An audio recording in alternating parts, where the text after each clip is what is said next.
제가 기도했던 것처럼 여러분들이 이 시간에 힘 얻으시기 바랍니다. 그냥 어떤 긍정적인 생각에서 나오는 힘이 아니라 내 안에 계신 성령께서 주시는 힘입니다.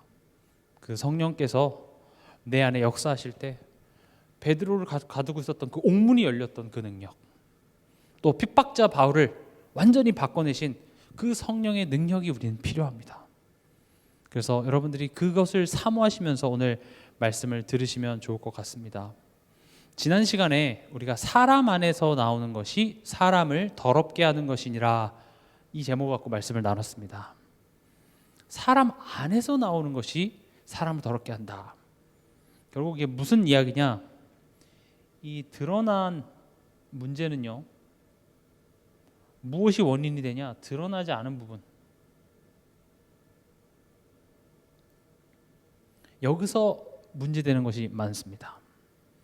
이 드러나지 않은 부분은 뭐가 있죠? 우리의 마음과 생각. 그렇죠? 우리가 어떤 말을 하거나 행동을 하거나 이런 것들이 그냥 무의식 중에 나오는 것이 아니라 보이지 않는 부분에서부터 비롯된 것들이 많습니다. 또 이 마음과 생각에 영향을 주는 것이 심리학자라든지 정신의학과 의사들은 과거의 어떤 상처나 부모님 때문이나 가정 환경이나 이렇게 얘기하지만 성경은 뭐라고 얘기하고 있습니까? 하나님과의 관계 문제. 이걸 우리 뭐라고 얘기해요? 영적 상태. 이게 성경이 해석하는 바입니다. 오은영 박사가 와서 과거에 부모가 이렇게 해서 이런 환경에서 자라서 부모가 이런 말을 해서 자녀가 이렇게 됩니다. 맞을 수 있어요. 그러나 그것보다 더 근원적으로 들어가면 결국 하나님과의 관계 문제, 이게 성경이 제시하고 있는 내용인 것입니다. 그래서 사실은 사람 안에서 나오는 것이 사람을 더럽게 한다는 것이 우리의 영혼의 상태가 결국은 내 마음과 생각에 영향을 주고 그것이 내 삶의 행동으로, 선택으로, 언행으로, 내 인격으로 드러난다, 이야기를 하는 것이죠. 그래서 이것을 하나님께서는 이스라엘 백성들에게 알게 하셨습니다. 그래서 이스라엘 백성들을 거룩한 백성이라고 얘기했죠. 거룩하다는 게 무슨 말입니까? 구별됐다라는 겁니다. 이스라엘 백성들은요, 우리가 율법을 지키고 그 하나님의 말씀을 아는 그런 것으로 우리가 너네와 다르다고 생각했지만 사실 뭐가 구별되냐? 이걸 아는 거예요. 더 쉽게 얘기하면 영적 사실을 아는 거죠. 죄가 뭔지 알고요. 사단이 우리를 속인다는 사실을 알고, 그래서 우리는 예수 그리스도가 필요하다라는 사실을 아는 것이 세상과 구별된 거룩한 백성인 겁니다. 다시요, 우리가 구별됐다, 우리가 하나님 자녀 됐다라는 것은 우리가 그들보다 뛰어나다는 말이 아니라 우리가 이것을 아는 은혜를 입었다라는 것이 거룩한 백성이라는 겁니다. 그러나 유태인들은, 특히 바리새인들은 이 사실을 모르고 성경적인 지식과 성경에서 요구하는 율법적인 내용을 나는 지키는데 너는 지키지 못하기 때문에 나는 너와 구별됐다라고 착각을 했어요. 그래서 제자들이 손을 씻지 않고 정결법을 어기면서 빵을 먹는 모습을 보면서 지적을 한 거죠. 근데 이제 예수님은 이걸 이제 이야기하시는 거예요. 그런 의미가 아니다라고. 그게 이제 지난주에 우리가 나눴던 내용입니다. 오늘 내용은 지난주 그 내용과 이어집니다. 오늘 말씀의 제목이 뭐죠? 더러움과 깨끗함입니다. 오늘은 제가 이렇게 한번 설명해 볼게요. 오늘 두 가지에 대해서 얘기할 건데, 첫 번째는 이 더럽다의 의미, 그리고 깨끗해진다의 의미, 좀 신학적인 내용도 있고 그래서 좀 어려울 수도 있는 부분이 첫 번째 파트예요. 좀 어려우면 좀 기다리세요. 그리고 이번에는 오늘 이 본문을 가지고 여러분들이 좀 쉽게 이렇게 붙잡고 묵상할 수 있는 내용을 이제 2번으로 이렇게 한번 잡아볼게요. 왜냐면 그걸 섞어 놓으니까 듣다가 이렇게 자꾸 어려운 내용이 나와서 집중이 분산되는 것 같아서 처음에 어려운 거 얘기하고 그다음부터 쉽게 한번 이야기를 해보겠습니다. 사실 어렵지도 않습니다. 그럼 첫 번째로요, 이 더럽다의 의미.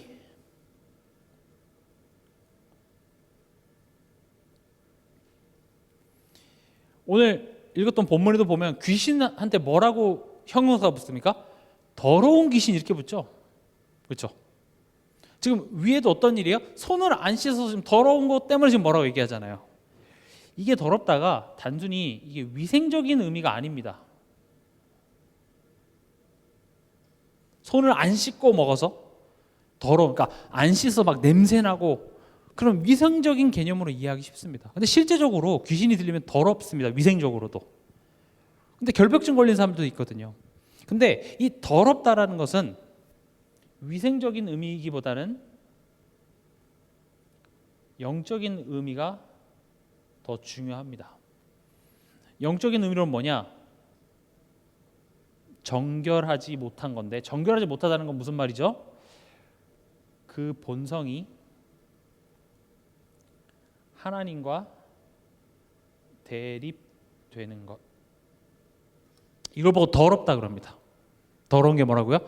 우리의 본성이 하나님과 대립되는 게 더러운 거예요. 영적인 의미는요. 정결하다라는 것은 우리가 하나님과 맞아지는 것이고요. 부정하다라는 것, 더럽다라는 것은 우리의 본성이 하나님과 대립되는 것이 성경에선 더럽다라고 이야기합니다. 그러니까 이제 예수님이 봤을 때는 그 과거의 그런 율법들을 통하여서 우리가 지금 부정하다라는 것을, 우리가 더럽다라는 것을 알게 하기 위해서 그런 법을 알려준 거예요. 실제로 위생적으로 더러워서가 아니라 너네 본성이 지금 하나님과 대립돼 있어. 그래서 너네 깨끗함을 받지 않고서는 하나님 앞에 나올 수 없어. 그래서 내가 왔어. 이걸 설명하시는 건데 못 알아들어요. 그냥 그 깨끗함을, 그리고 더러움을 그냥 위생적인 개념으로만 생각을 하는 거죠. 그럼 깨끗해지려면 어떻게 해야 되겠습니까?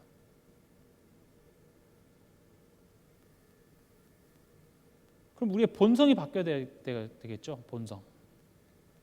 근데 본성이라는 말이 무슨 뜻입니까? 태어나면서부터 가지고 있는 어떤 성질이나 마음이에요. 그러니까 바뀔 수 없는 거예요. 우리는 갖고 태어난 게 본성이에요.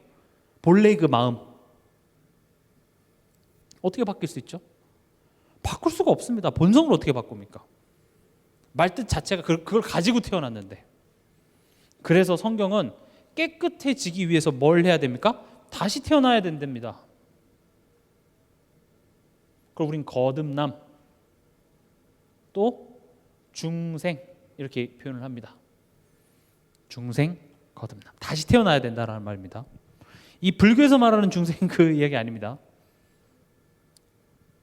그러니까 거듭나야 된다라는 말을 얘기하니까 요한복음 3장 3절에서 7절에 니고데모가 뭐라고 얘기하죠? 그럼 다시 어떻게 어머니 뱃속으로 들어가죠? 이런 질문을 하죠. 근데 예수님 뭐라고 하십니까? 성령으로 거듭난다. 그것을 디도서 3장 우리 한번 같이 찾아보겠습니다. 디도서 3장 5절에서 7절.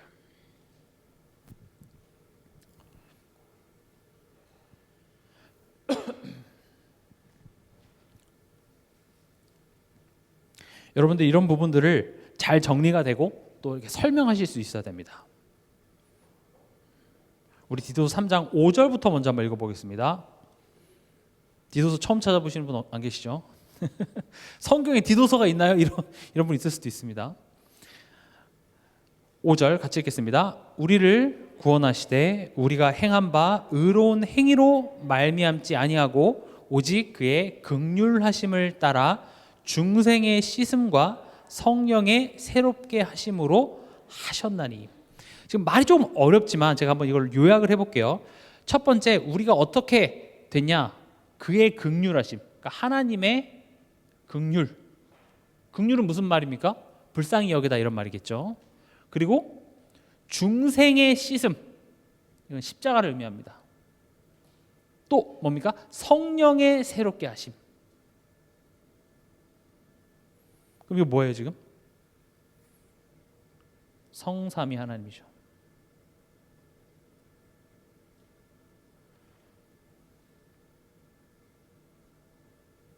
성삼위 하나님의 일하심으로 말미암아 우리는 새롭게 된 겁니다. 하나님이 우리를 긍휼히 여기셔서 우리의 죄를 예수 성자 하나님께서 대신 죽으심으로 말미암아 우리의 죄를 씻어주시고 이젠 성령이 우리와 함께하사 우리를 새롭게 하심으로 말미암아 우리는 거듭났어요. 다시 태어난 존재가 된 겁니다. 그래서 고린도서 5장에도 보면 우린 새로운 피조물이라고 이야기를 하고 있습니다. 왜 우리는 다시 태어나야만 하냐? 부정하면 하나님께 갈 수 없습니다. 부정하다는 게 뭐라고요? 우리의 본성 자체가 하나님과 맞질 않아요. 그럼 보세요. 우리가 이 성삼위 하나님의 역사로 말미암아 우리의 본성이 완전히 바뀌었습니까? 아니면 의롭다 함으로 여겨짐을 받았습니까? 여겨짐을 받았죠. 그래서 우리는 아직까지도 우리의 삶 속에서 우리의 본성 자체가 하나님과 맞는 부분보다는 맞지 않는 부분들이 너무나도 많아요.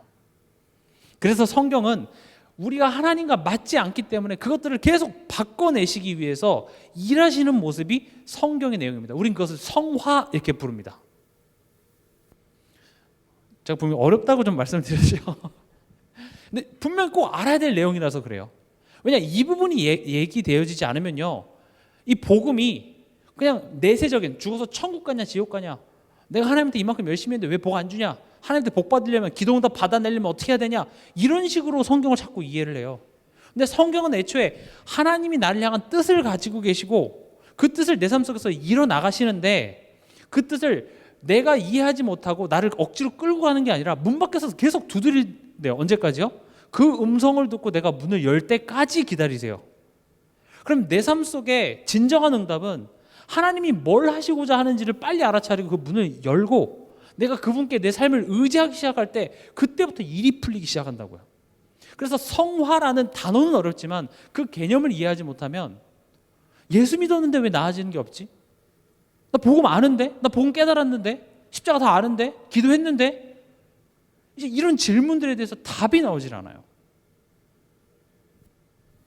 그래서 지금 예수님은 유대인들, 이 말씀을 알았지만 실제로 그것을 그 의미를 깨닫지 못하는 그 유대인들에게 지금 자꾸 이야기를 하는 거예요. 깨닫게 하시려고요. 이해가 되십니까? 더럽다, 깨끗하다, 그 의미를 여러분들이 분명히 좀 이해하시고, 또 성경에서 볼 때마다 더러운 귀신 이런 게 나올 때마다 더러워, 위생적인 개념이 아니라 본성 자체가 하나님과 반대되는 것을 더럽다고 하는구나. 그럼 여러분 깨끗합니까? 우린 더럽습니다. 그러나 예수의 보혈로 우리는 깨끗이 씻은 바 되었습니다. 그래서 예수님이 발을 닦아줄 때 베드로가 이러시면 안 됩니다. 너 이거 내가 안 닦아주면 너 나랑 상관없어 하니까 베드로가 뭐라고 합니까? 목욕시켜주세요 하니까 너네 이미 깨끗함을 받았어. 발만 씻으면 돼. 그게 지금 우리에게 요구하는 거예요. 하나님 우리를 더럽다고 여기시지 않습니다. 그러나 우리가 살면서 이런 부분들이 계속 더럽다는 걸 인지하고 그 그리스도의 보혈을 바라보면서 계속 내 자신을 깨끗하게 씻어 나가는 여정, 그게 우리 신앙생활의 여정인 줄 믿습니다. 그러면 어려운 얘기 여기까지 하고요. 오늘 본문입니다. 여러분들이 이 본문의 내용을 좀 깊게 묵상해 보시면 좋습니다. 말씀을 여러분들에게 깊게 읽어보면서 자꾸 내게 곱씹으시기 바랍니다. 예배라는 것이 중요한 이유 중에 하나가, 예배는 제가 거듭 말씀드리죠, 나를 거룩한 산 제물로 드리는 거예요. 내 몸을, 내 생각을, 내 기준을, 내 고집을, 내 자존심을 제물은 어떻게 드리는 거예요? 죽이는 거예요. 그래서 예배라는 것은 두 가지 측면이 있습니다. 하나는 거울과 같은 측면이 있습니다. 우린 거울 왜 보죠? 너무 이뻐서 보시나요? 이런 이쁜 얼굴을 난 또 봐야지, 그렇게 보시는 분들도 있겠지만 대부분 거울은 어떤 용도입니까? 눈곱이 꼈나? 뭐 묻었나? 화장이 잘 됐나? 얼굴을 확인하는 용도죠. 오늘 거울 봤다고 해서 내일 거울 안 보실 겁니까? 아니죠. 매일 봅니다. 거울을 자주 보면 볼수록 미인이 된다고 하는 말도 있듯이 예배라는 것, 말씀이라는 것은요, 거울과도 같아요. 내 자신을 자꾸 들여다보는 거예요. 말씀을 통해서 나를 봐야 돼요. 자꾸 그 거울로 다른 사람을 비추지 마시기 바랍니다. 햇빛 반사해서 이렇게 다른 사람 눈부시게 하는 용도가 거울이 아니라 내 자신을 봐야 돼요. 근데 이게 참 안 됩니다. 제가 사역을 하면서도 많이 느끼지만 남 이야기 많이 해요. 아내 이야기, 남편 이야기, 누구 때문에, 저 사람 때문에, 이것 때문에.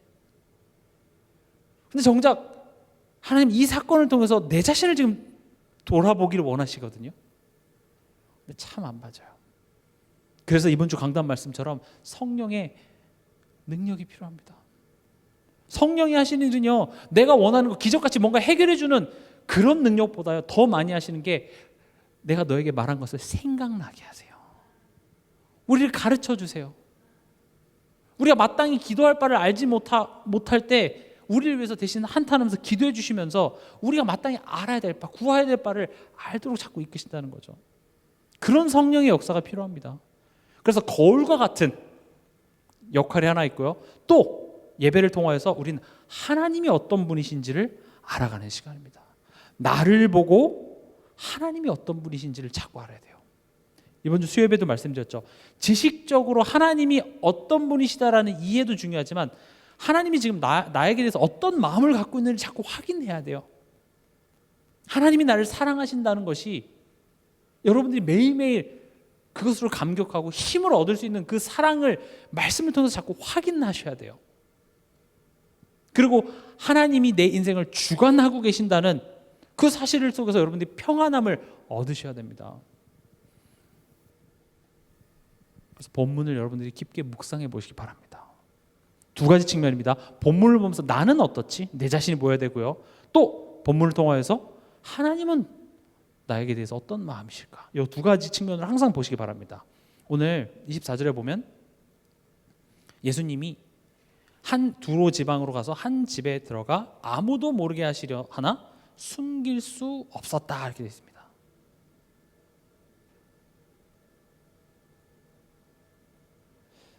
그래서 제가 지금 오늘 이 본문도 어떤 깊은 내용을 막 잡아 끄집어내려고 하는 게 여러분들이 그냥 읽으면서 곱씹어 보면서 여러분들이 묵상할 수 있도록 제가 지금 한번 말씀을 드리는 겁니다. 예수님이 한 집에 들어갔는데 모르게 들어갔는데 숨길 수 없었대요. 심지어 예수님이 거기 계시는지 아무도 말도 안 해줬는데 귀신 들린 어린 딸을 둔 이방인 여자가 찾아갔죠. 다시 말하면 예수님이 계신 곳에서는요 반드시 숨길 수 없는 예수님의 향기와 열매가 나타나게 되어 있습니다. 반드시입니다. 제가 뭐 미국 이렇게 학교 다니면서 경제적으로 여유가 없다 보니까 다른 애들은 이제 학교에서 뭐 사 먹고 그런데 저는 도시락을 항상 이제 싸갔어요. 근데 또 한국인은 김치 아니겠습니까? 김치를 싸갖고 가는데 처음에는 모르는데 시간이 지나다 보면 어디서 친숙한 냄새가 나요. 보니까 내 김치예요, 내 김치. 한 번 또 가방에 넣었다가 오늘 그 숙제 페이퍼 내야 되는데 거기 김치 국물이 묻어가지고 또 이렇게 황당했던 순간도 있고요. 김치 냄새는요 숨길 수가 없습니다. 요즘엔 뭐 해외 한인마트도 많고 그래서 괜찮은데 예전에 제가 미국에 있을 때 저희 부모님이 김치 먹인다고 막 김치를 싸갖고 오다가 뭐 공항에서 아무튼 한국 사람이 해외 가면 거기 꼭 김치 갖고 오는 사람들이 있어요. 김치 냄새는 숨길 수가 없습니다. 오늘 본문도 보면은요 예수님이 그 집에 계셨는데 숨길 수 없었어요. 그러면 질문할 수 있죠. 왜 내 삶에 안 나타나지? 내 안에 안 계신가? 왜 내 삶 속에는 예수님의 향기가 나타나지 않을까요? 왜 이렇게 잘 숨겨지지? 예수 믿는 게 왜 이렇게 잘 숨겨질까요? 나는 직장에서든 사람과의 만남 속에서 너 예수 믿어? 너 교회 다녀? 몰라요. 아주 잘 숨깁니다. 근데 그게 무슨 말과 똑같냐면 왜 열매가 맺히지 않습니까? 라는 말과 똑같아요. 그럼 우리는 어떤 지금 위치죠? 접붙임된 가지라고 제가 말씀드렸죠. 그럼 왜 접붙임된 가지에서 열매가 나지 않을까요? 접붙임된 열매에서는 당연히 뭐가 나야 돼요? 만약에 포도나무에 접붙임됐으면 포도 열매가 맺혀야 되잖아요. 그렇죠? 반드시 맺히게 돼 있습니다. 왜 안 맺힐까요? 왜 안 맺히죠? 원가지인 누굽니까? 그리스도와의 소통이 이루어지지 않아서 그래요. 교류가 일어나야죠. 그 그리스도와 소통이 일어나야 돼요. 그리고 뭐가 일어나야 됩니까? 그 안에서 자라나야 돼요. 하나 되면서 자라나야 된다고요. 이 과정과 함께 열매가 드러나게 돼 있어요. 이게 지금 우리가 가는 여정입니다. 뭐가 자라나야 됩니까? 믿음입니다. 제가 믿음을 뭐라고 설명드렸죠? 하나님을 신뢰하는 겁니다.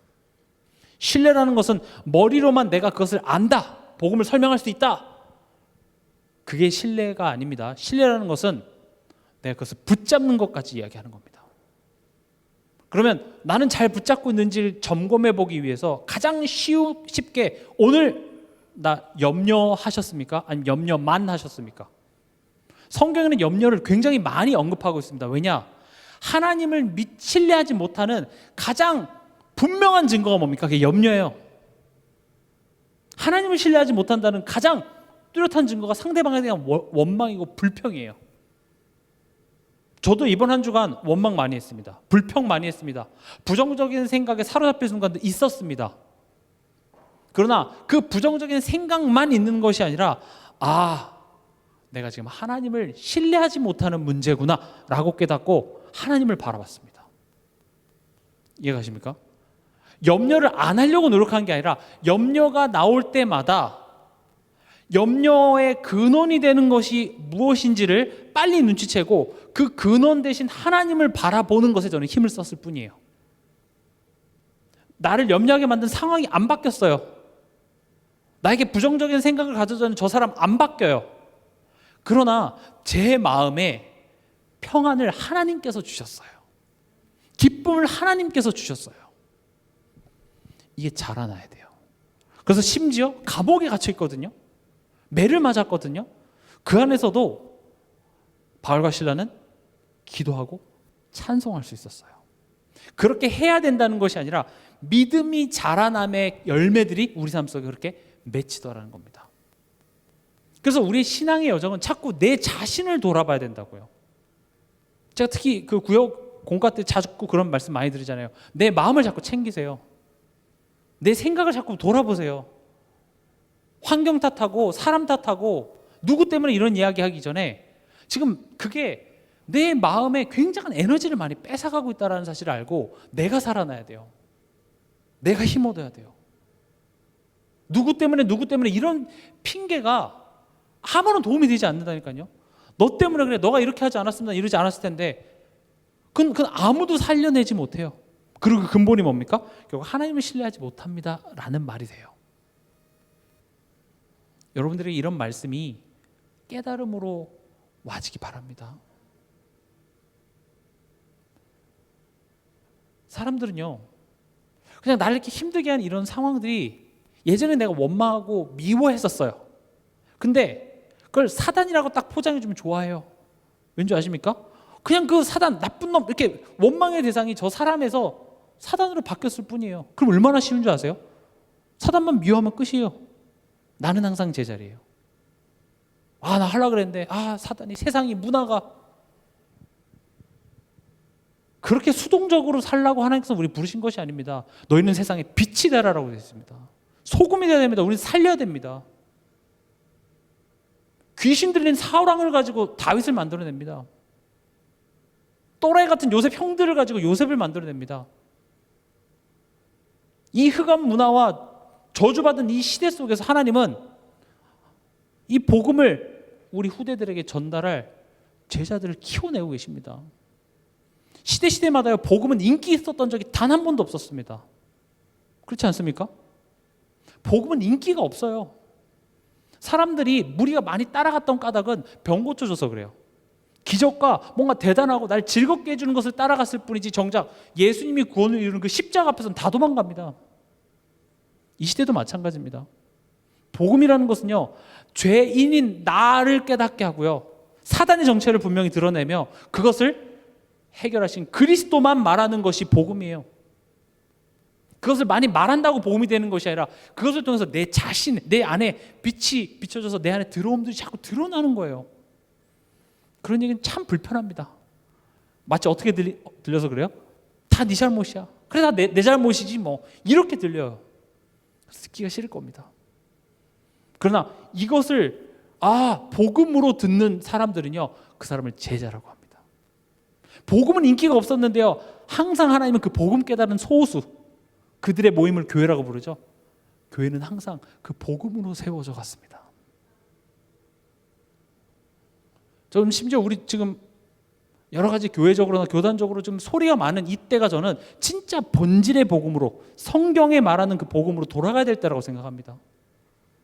어려운 게 아닙니다. 내가 복음 앞에 내 자신을 자꾸 앞에 세우는 겁니다. 내가 변화하잖아요. 그럼 예전에 나밖에 몰랐던, 인간은 어쩔 수 없습니다. 내 중심으로, 내가 나를 중심으로 세상을 바라볼 수밖에 없는 게 인간의 약점입니다. 그러나 복음을 알게 되면은요, 점점 하나님의 눈을 가지고, 하나님의 마음을 가지고 내 자신을 바라보게 돼요. 내 자신에 대해서 객관적인 그런 눈을 가지게 돼요. 이제 거기에서 더 나아가서 내가 또 다른 사람을 도와주고 살릴 수 있는, 진짜 생명을 위해 눈물을 흘릴 수 있는 그런 마음까지 내게 생기게 되는 거예요. 그걸 성경은 이웃사랑 이렇게 얘기를 합니다. 자꾸 더 깊어지면 말이 길어질 것 같아서.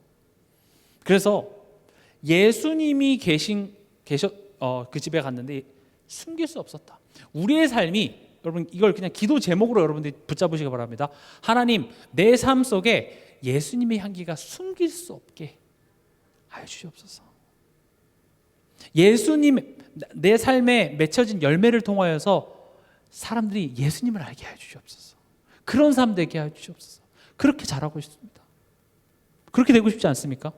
여러분들의 삶을 통하여, 여러분들의 성품과 여러분들의 언행과 선택들을 통하여서 예수가 자꾸 증거되도록, 심지어 나의 연약함, 나의 모질한 실수를 통해서도 하나님이 드러날 수도 있습니다. 우리가 완벽해져야 된다는 말이 아닙니다. 그러나 우리 삶 속에 예수의 향기가 숨길 수 없도록 드러나는 삶 되게 하여 주시옵소서. 두 번째입니다. 지금 이 여인은 누구한테 찾아갔습니까? 예수님께 찾아갔습니다. 여러분들은 예수님께 찾아가십니까? 사람한테 찾아갑니까? 그냥 이 되게 단순한 문장인데 한번 지금 이 시간에 내가 내 스스로에게 질문해 보는 거예요. 이번 한 주간 나는 누구한테 찾아갔지? 돈을 찾아가진 않았는지, 이것저것 방법을 찾아가진 않았는지. 지금 이 시간 여러분 예수님께 찾아가시기 바랍니다. 고민 있으십니까? 누군가 되게 원망이 됩니까? 저 사람만 없었으면 좋겠는데 하는 그런 마음도 듭니까? 아니면 앞으로 일어날 일, 내 경험으로 봤을 때 이거 무조건 이렇게 일어날 것 같은데라는 그런 불안함이 엄습해 올 때에 예수님께 찾아가시기 바랍니다. 이 여인은요, 그냥 찾아간 게 아니라 보면 25절에 보면 예수의 소문을 듣고 곧 와서 그 발 아래 엎드리니 했습니다.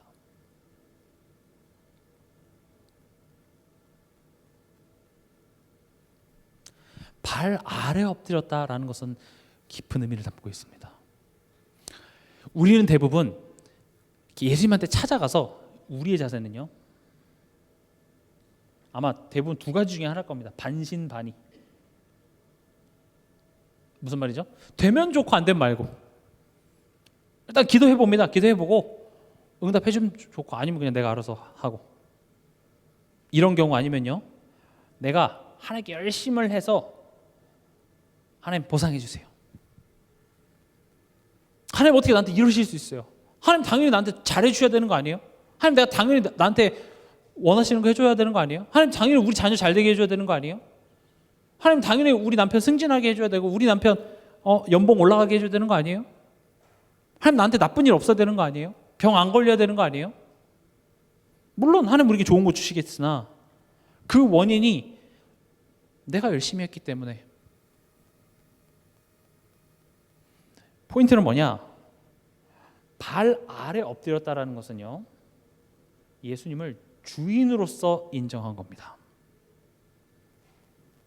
주인은요, 두 가지를 가지고 있습니다. 하나는 능력과 뜻입니다. 두 번째는 뜻이요. 그래서 제가 이번 주에도 설명했죠. 하나님은 이 상황을 해결하실 수 있는 능력을 가지신 분이 하나님이십니다. 요거 인정하는 게 발 앞에 엎드렸다는 의미예요. 정말 인정되십니까? 지금 내가 마주하고 있는 이 문제, 하나님은 해결하실 수 있습니다. 인정하고 계십니까? 특히 요즘 경제가 막 힘들죠. 하나님이 내 경제를 축복해 주셔야 됩니다. 인정되십니까? 참 쉽지 않습니다. 발 아래 엎드렸다라는 것은 그걸 고백한 겁니다. 하나님이 하실 수 있죠. 귀신 들린 내 딸 내가 할 수 없어요. 하나님 하실 수 있죠. 내 남편, 내 아내, 내 자녀, 내가 이런 방법도 써보고 저런 방법도 했는데 안 되죠. 하나님 하실 수 있죠. 저는 여러분들의 신앙생활이 이렇게 단순했으면 좋겠습니다. 하나님 하실 수 있죠. 오늘도 그 하실 수 있는 하나님께 내가 찾아오는 거예요. 그게 예배입니다. 지금 이 시간 내가 이 자리에 안 오는 것은 물론 뭐 여러 가지 사정이 있을 수 있겠으나 내가 아직 할 만한 거예요. 하나님 도와주시면 좋겠으나 내가 알아서 할게요. 내 인생이니까 내가 알아서 할게요. 솔직히 빤히 보입니다. 그 열매가 어떻게 나타날지. 솔직히 그렇습니다. 저주하는 게 아니라 빤히 보입니다. 결국 하나님은 굴복시켜서 데리고 오시겠죠. 네가 하는 게 아니야. 어떻게 너가 그렇게 열심히 발악하면서 살아온 인생, 너가 원하는 대로 삶이 흘러가디? 어떻습니까? 내 힘대로, 내 계획대로, 내 열심대로 굴러가지 않는구나라고 깨닫는 게 지혜입니다. 결국 하나님이 하셔야 되는구나. 그 말은 내가 아무것도 할 필요 없다는 것이 아니라 결국 하나님이 축복하셔야 된다는 겁니다. 그게 지혜예요. 그러니까 솔로몬이 그 모든 것을 다 가져도 헛되고 헛되도다. 청년들에게 말하죠. 창조주를 기억하라. 창조주란 말은 모든 걸 할 수 있다는 말도 되지만 내가 뭘 했기 때문에 거기에 대한 결과가 아니라 하나님은 무에서 유를 창조하시는 거예요. 창조주를 기억하시기 바랍니다. 여러분들 삶 속에 무에서 유를 창조하십니다. 내가 열심히 일했기 때문에 보상을 주는 하나님이 아니라 하나님은 무에서 유를 창조하실 수 있습니다. 하나님은 할 수 있습니다. 하나님이 내 자녀 붙들어 주셔야 됩니다. 저도 살아가면서 참 한계 많이 느낍니다. 제가 사람 생각 못 바꾸겠더라고요. 아무리 설득을 하고 해도요 안 바뀌어요. 항상 집으로 돌아가는 길에 기도합니다. 하나님, 저 영혼을 하나님께서 붙들어 주시옵소서. 저는 그냥 심부름하고 돕는 자일 뿐이지 제가 못 바꾸겠습니다. 하나님 못하겠으니까 나 안 할래요가 아니라 계속 기도하는 겁니다. 여러분들도 여러분들의 자녀를 바라보면서 그런 마음을 가지셨으면 좋겠습니다. 이따 뒤에서도 말씀드리겠지만 지금 이 여인은 자녀 문제 때문에 옵니다. 자녀 문제 아니었으면 이렇게까지 절박하게 안 왔을걸요. 자녀 때문에 와요. 근데 자녀 문제가 문제였습니까? 아니죠. 그것 때문에 예수를 만납니다. 그 예수 만나서 내 자녀의 그 근원, 더러운 귀신이 붙잡고 있는 그 근본이 치유가 되어집니다. 이 순간은 굉장히 힘든 순간이었으나 지나놓고 보니까 엄청난 축복이었죠. 그래. 다른 사람 별 문제 없이 잘 살아가는 것 같지만 예수님을 못 만났는데 난 이것으로 말미암아 예수를 만나고 내 인생의 문제가 해결됐네.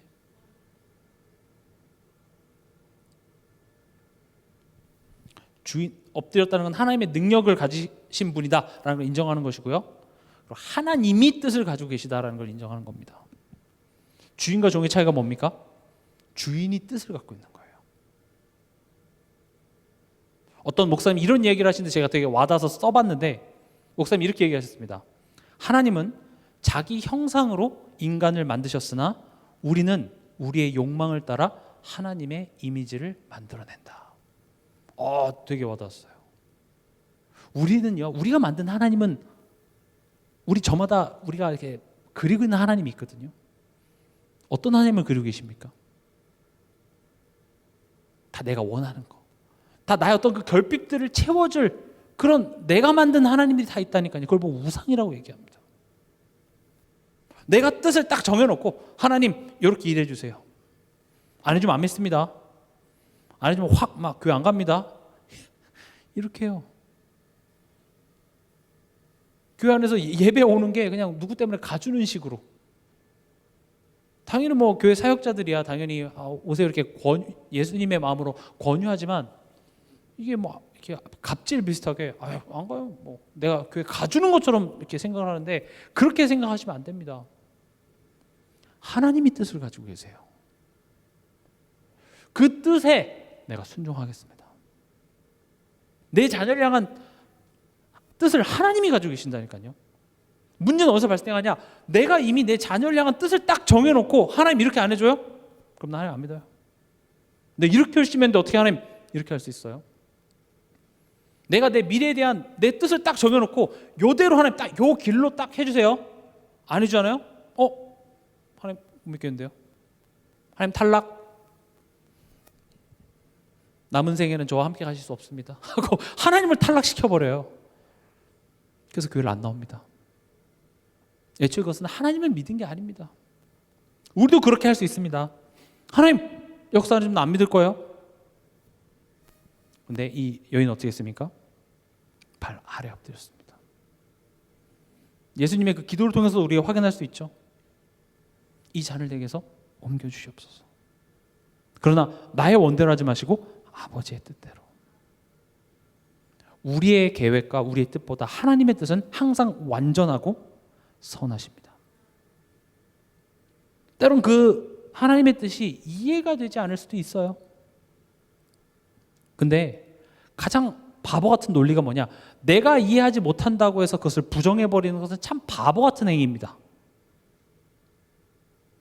이 자리에서 양자역학, 물리의 양자역학을 설명하실 수 있는 분 계십니까? 없죠. 내가 몰라, 그래서 나는 그걸 없다 이렇게 생각하면 됩니까? 안 됩니까? 안 되죠. 내가 이해할 수 없다고 해서 그것을 부정하는 것처럼 무지한 게 없듯이 내가 하나님의 뜻을 어떻게 이해하겠습니까? 때로는. 그렇죠? 하나님이 때로는 하나님이 하실 일들을 구체적으로 다 알게 하실 때도 있지만 때로는 그걸 감추실 때도 있습니다. 왜냐? 그걸 알게 하면 도망갈까 봐. 요셉한테도 마찬가지죠. 요셉한테도 너 국무총리 될 거야. 근데 인신매매에 팔려갈 거야. 그리고 거기서 노예로 좀 고생 좀 할 거야. 그리고 있잖아, 거기서 끝이 아니라 성범죄자로 감옥에 갇힐 거야. 이런 얘기하면 여러분 뭐라고 얘기하겠어요? 하나님 나 그렇게 훌륭하게 쓰임받고 싶지 않아요. 그냥 평범하게 살게 해주세요. 아마 여러분들 하나님이 딱 자녀로 삼으셔서 자 이제 앞으로 너의 인생에 이런 것들이 일어날 거야 하시면 여러분 하시겠어요? 아이고 오늘 죽여주시옵소서 이렇게 얘기하겠죠. 때로는 하나님이 하나님의 뜻을 우리에게 다 나타내지 않을 때도 있습니다만은 그것을 우리가 다 이해하지 못할지라도 우리가 말씀을 통하여서 하나님이 어떤 하나님이셨는지를 우리가 확인할 수 있죠. 그렇죠? 하나님이 어떤 인물의 인생을 통해서 결국은 이렇게 선한 것으로 만들어내신다라는 것을 성경은 계속 보여주고 있잖아요. 그래서 제가 그냥 긍정적으로 생각하는 것이 아니라 정말로 그 하나님의 자녀라면 여러분들의 인생은 절대 실패할 수가 없습니다. 내 자녀가 그 하나님의 손에 붙들린 자녀가 맞다면 지금 내 눈에 봤을 땐 제가 저래갖고 뭘 하나 싶을지 몰라도 하나님께서 굴복시켜서 반드시 하나님은 보좌 앞에 인도하실 것입니다. 포인트는 뭡니까? 그걸 보면서 내 마음속에 불신앙을 꺾어야 돼요. 하나님은 하실 수 있다. 이걸 해야 됩니다. 그래서 저는 누군가 이렇게 위중하시고 아프시고 뭐 의학적으로 이거 좀 가망이 없습니다 라는 상황 앞에서 가족들이 벌써 마음에 돌아가셨다라고 생각하지 말라고 말씀드려요. 물론 의학적으로 할 수 없습니다. 돌아가실 가능성이 매우 높지만 우리 마음속에는 믿음 점검할 때입니다. 아니야, 하나님은 하실 수 있어. 하나님 살리실 수 있어. 그 믿음을 점검하시라고, 고백하시라고요. 어차피 내가 그것을 잘 믿냐 못 믿냐 상관없이 사람이 죽는 것은 정해진 일입니다. 하나님의 때에 하나님 불러가십니다.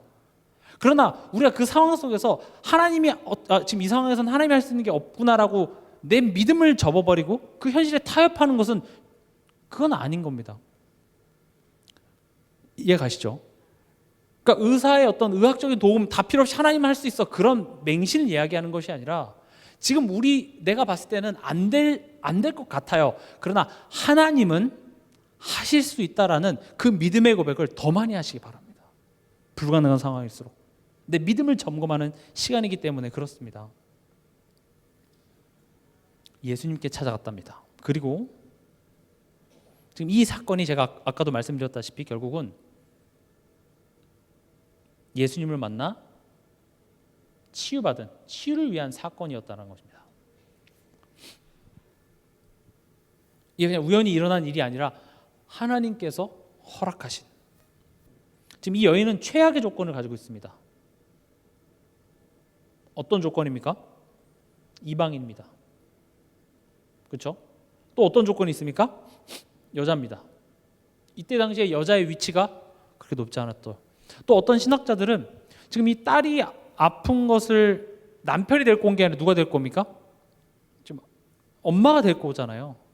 그러니까 이때 당시에 여자가 되게 사람들에게 존경받는 랍비 앞에 소리 지르면서 나타나는 것은 흔치 않은 일이에요. 근데 지금 이 여자가 나타났다라는 것은 혹시 과부일 확률이 높다. 혼자서 요즘 말하면 싱글맘이죠. 뭐 남편이 어떻게 했든 간에 싱글맘으로서 이 딸을 키워냈다. 뭐 이렇게 보는 신학자들도 있습니다. 또 심지어 이 문제가 누구한테 일어났습니까? 엄마인 나에게 일어난 게 아니라 여기 보면 그냥 딸도 아닙니다. 어린 딸입니다. 참 힘들죠. 문제가 찾아왔는데 차라리 내가 아팠으면 좋겠어요. 내가 불편했으면 좋겠다고요. 근데 이게 내 어린 딸한테 이런 문제가 왔다? 그 문제도 고칠 수 없는 귀신이 들렸어요. 지금 여기서 할 수 있는 게 있습니까? 아무것도 없어요. 아니 어쩜 이렇게 최악입니까? 차라리 유대인이라도 했으면 좋았을 뻔. 차라리 남자였으면, 차라리 내가 아팠으면, 차라리 육신의 질병이었으면 그래도 낫죠. 아마 이 여자도 이것저것 다 해봤을 겁니다. 내가 할 수 있는 게 아무것도 없어요. 근데 사실은 이 사건은요, 딸을 치유하기 전에 누구를 치유하기 위한 시간이었습니까? 엄마를 치유하는 겁니다.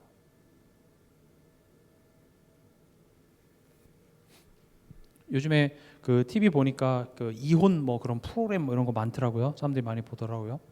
그래서 저도 이게 몇 개 좀 짧게 봤는데, 물론 뭐 부부간에 이렇게 막 싸울 수 있습니다만은 제 눈에 계속 시선이 갔던 게 아이들입니다. 뭐 죽어라 뭐 쌍욕이 날아가고 막 물건 집어던지고 막 그러는 상황을 공포에 떨면서 보고 있는 자녀들의 모습. 자녀들은 사실 그 순간에 평생 씻을 수 없는 상처들을 겪게 됩니다. 왜냐하면 자녀들에게 있어서는 엄마 아빠가 하나님이에요.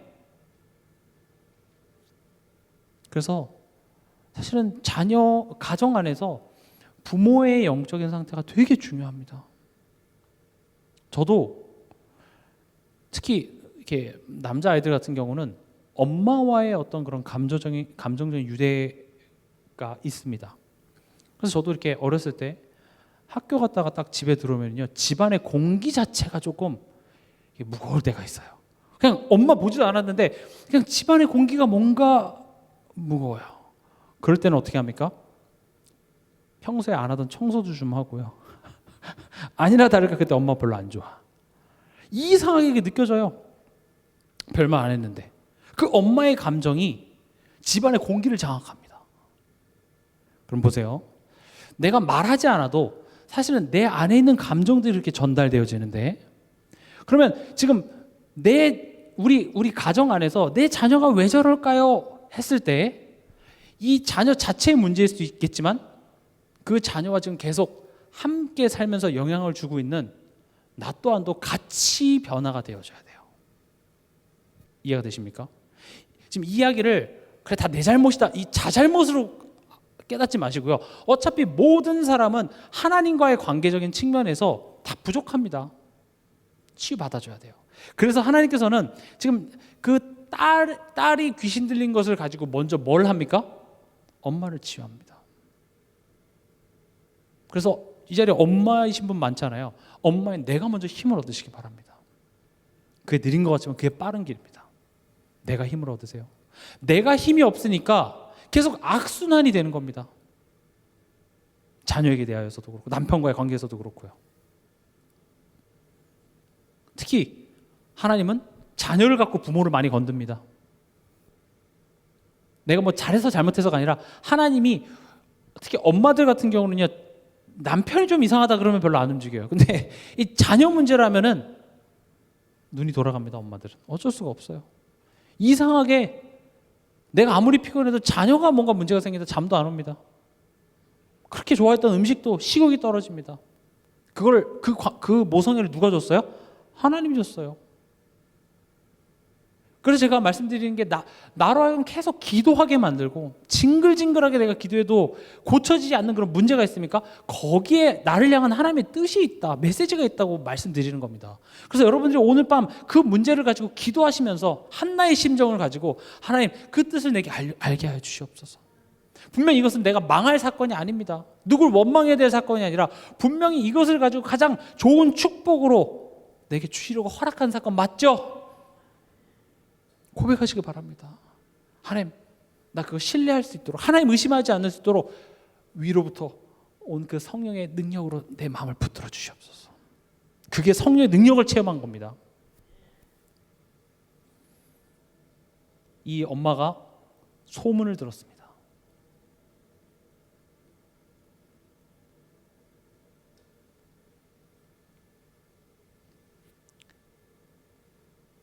(25절이죠) 어린 딸을 둔 한 여자가 예수의 소문을 듣고 와서. 소문을 들었다라는 것은 엄청난 은혜입니다. 왜 그렇죠? 이방인이에요. 이방인이라는 것은 어떤 것을 의미하고 있죠? 우상이 가득한 문화입니다. 이런 신 저런 신 얼마나 많겠어요. 소문을 들었다라는 것은 우리에게 따지면 말씀이 들렸다는 겁니다.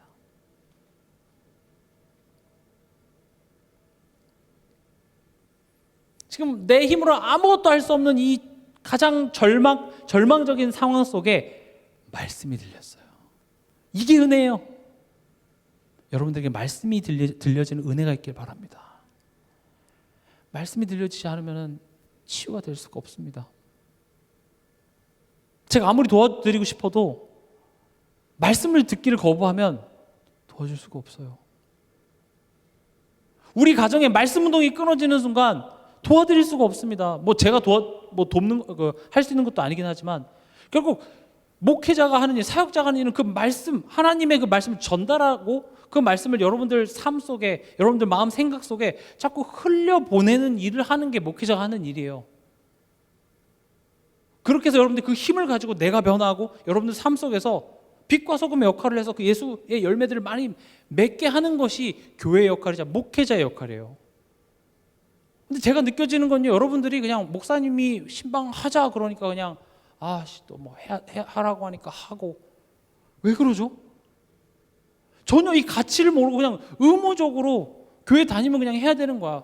우리 동산교회는 그냥 그게 관례야, 이런 식으로 사람들이 하는 것 같아요. 그래서 저는 그 가치를 너무 모르니까 좀 안타깝습니다.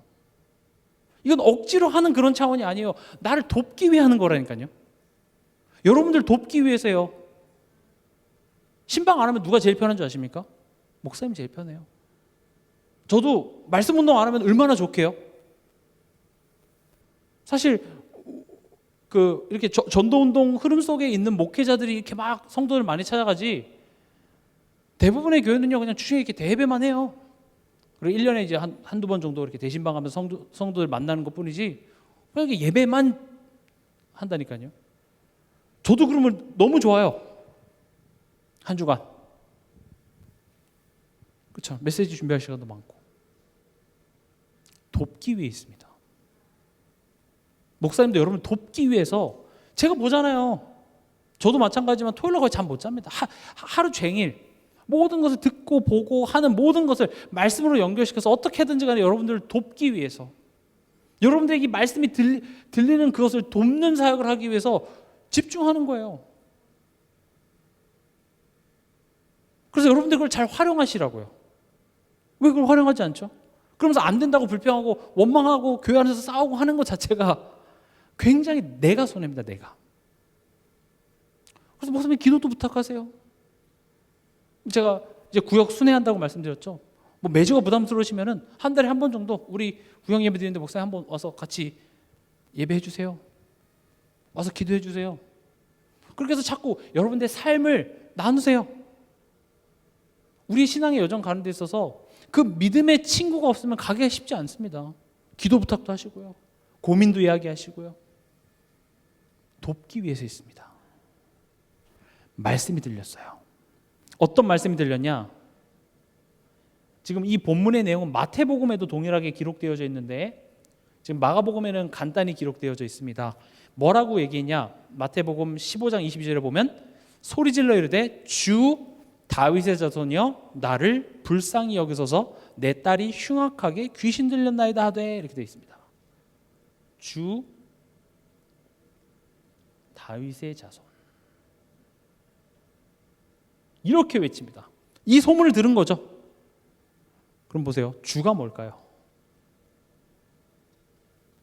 주라는 개념은 유태인들한테는 야훼의 의미입니다. 야훼가 뭐죠? 하나님이에요. 하나님한테 주라고 불러요. 유태인들은. 로마 사람들한테 주라는 개념은 어떤 개념이냐? 황제입니다. 황제한테 주라고 불러요. 로마 사람들은. 그리고 헬라인이나 이방인들한테는 어떤 개념이냐? 능력자. 기적을 일으키고 막 대단한 일을 하는 그런 능력자에게 주라고 이렇게 부릅니다.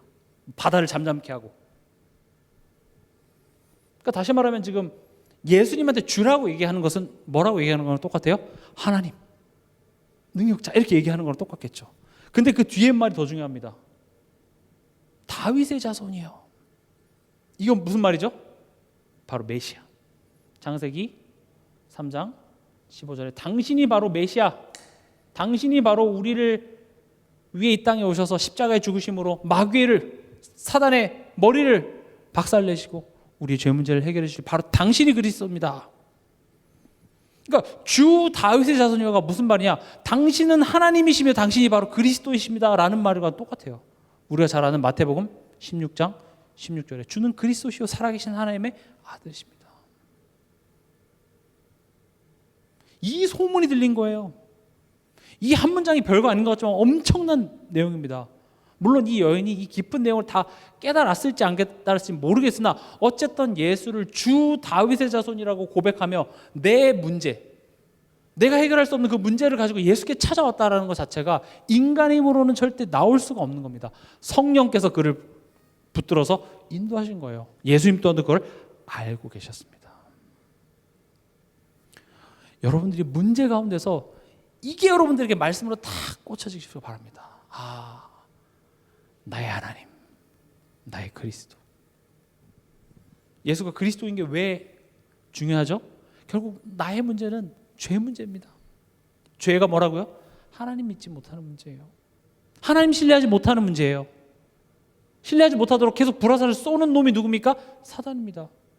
그래서 나는 그리스도가 필요해요. 십자가의 능력은 난 매일매일 힘입어야 되는 납니다가 예수가 그리스도입니다예요.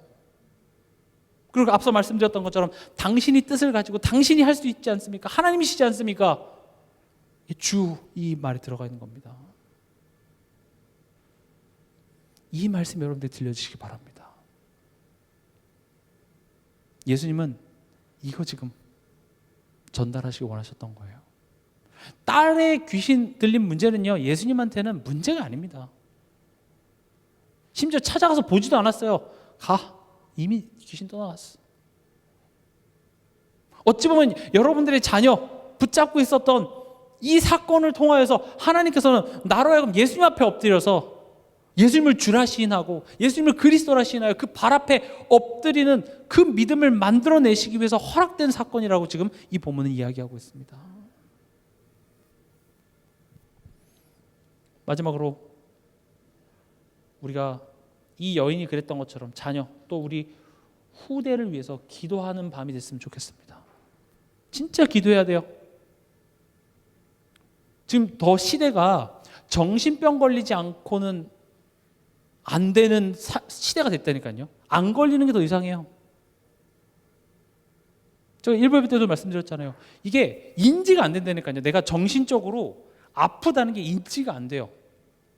그러니까 우리 자녀들이 한 주간 살면서 계속 세상은 뭘 넣어줍니까? 불안함을 넣어줄 거예요. 불안함을 넣어줘야 열심히 살거든요. 애들이 벌써부터 너 좋은 대학 못 가면 너 인생 실패자인 것처럼 이야기하잖아요. 돈 못 벌면 너 망해. 너 그렇게 살아서 뭐 먹고 살래? 그런 불안함을 계속 넣어준다고요.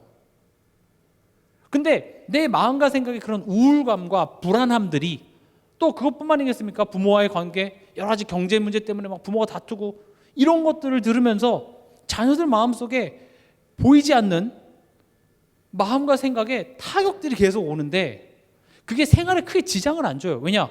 좀 불안한다고 학교 못 갑니까? 가죠. 그래서 그걸 많이 받은 아이일수록 나름 거기서 살아나기 위하여서 게임이라는 세계에 빠져들기도 합니다. 핸드폰이라는 세계에 빠져들어요. 너무 복잡하니까요. 힘드니까 혼자 망상을 하기도 합니다. 친구들과 어울리기도 합니다. 근데 그렇게라도 풀면 그나마 다행이에요. 근데 그런 우울감이 계속되다가 어느 날 그게 드러나는 문제, 우울증, 공황장애, 대인기피증, 중독 이런 문제로 드러나요. 근데 부모들은요 그걸 몰라요. 자녀에게 지금 영적으로 엄청난 타격이 가고 있는 그것을 치유해야 된다라는 사실보다는 지금 당장 성적 올리는 게 더 중요하죠. 지금 당장 좋은 고등학교 가고 좋은 대학교 가고 그게 더 중요해요. 근데 잘 아시잖아요. 내가 좋은 직장을 하고 좋은 대학을 가져도 마음이 고장나 버리면 쓸 수가 없어요. 연예인들 중에서도 우울증 걸리면 활동이 안 돼요. 공황장애 걸리면요 그 훌륭한 전문성을 가지고도 활동이 안 된다니까요. 지금 앞으로 시대가 더욱더 우리의 불안함과 그 불안함을 해결해 줄 수 있는 그런 도파민을 쉽게 얻을 수 있는 그런 시대라서 더더욱 힘들 겁니다. 그래서 우린 진짜 우리 자녀와 후대를 위해서 기도해야 됩니다. 또 우리 동산교회가 있는 이유를 여러분들이 꼭 아셔야 됩니다. 산들 도서관도 그런 개념으로 우리가 지금 하는 거예요. 우리 후대를 위하여서 우리가 마음을 모으고 기도하고 마치 지금 이 여인이 했던 것처럼요. 주 다윗의 자손이여 불쌍히 여기소서. 여러분 자녀를 위해서 하나님 기도를 많이 하신다는 것은요 분명 하나님께서는 지금 이 시대를 향한 하나님의 눈물을 내 마음에 담기 원하시는 겁니다. 기도하게 하시면 기도하시면 됩니다. 언제 바뀌실지 그 때와 시기는 아버지께 있습니다. 나는 뭐 하면 돼요? 기도합니다. 그리고 하나님에 대한 의심이 사라지도록 내 마음 붙잡아달라고. 그걸 보고 믿음이라고 합니다. 벌써 내 마음속에 안 될 거야 라고 이미 정해놨다니까요. 이미 쟤는 어떻게 해달라고 그래. 그래서 내 머릿속에 벌써 몇 가지 시나리오 벌써 그렸어요. 저래 갖고 장가 갈 수 있을까? 뭐 저도 아직 못 갔습니다. 저래 갖고 밥 먹고 살 수 있을까? 머릿속으로 막 제가 저래 갖고 되묻고 싶습니다. 여러분들은 얼마나 그 나이 때 잘하셨습니까? 잘하셨을 수도 있겠죠. 그러나 하나님께서 여러분들을 딱 굴복해서 여기까지 이끌어 오셨던 것처럼 하나님은 일하고 계십니다. 중요한 것은 우리가 그 후대를 위해서 기도할 때 하나님의 마음을 여러분들이 품게 될 줄 믿습니다. 말씀을 맺겠습니다. 오늘 더러움과 깨끗함 이 부분 여러분들 기억하시면서 이번 한 주간도 성령의 능력을 힘입는 그런 한 주간 되시길 주님의 이름으로 축원합니다.